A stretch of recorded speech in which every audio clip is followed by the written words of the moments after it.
All right, get ready. We're going to read this together in 3, 2, 1. Dear Baby Bear, guess what? I'm having a birthday party next Sunday. I know that your mother doesn't usually let you leave the woods, but I hope that this once she will let you come.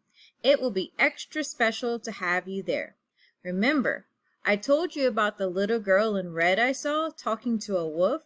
Well, we're friends now. You won't believe what happened to her.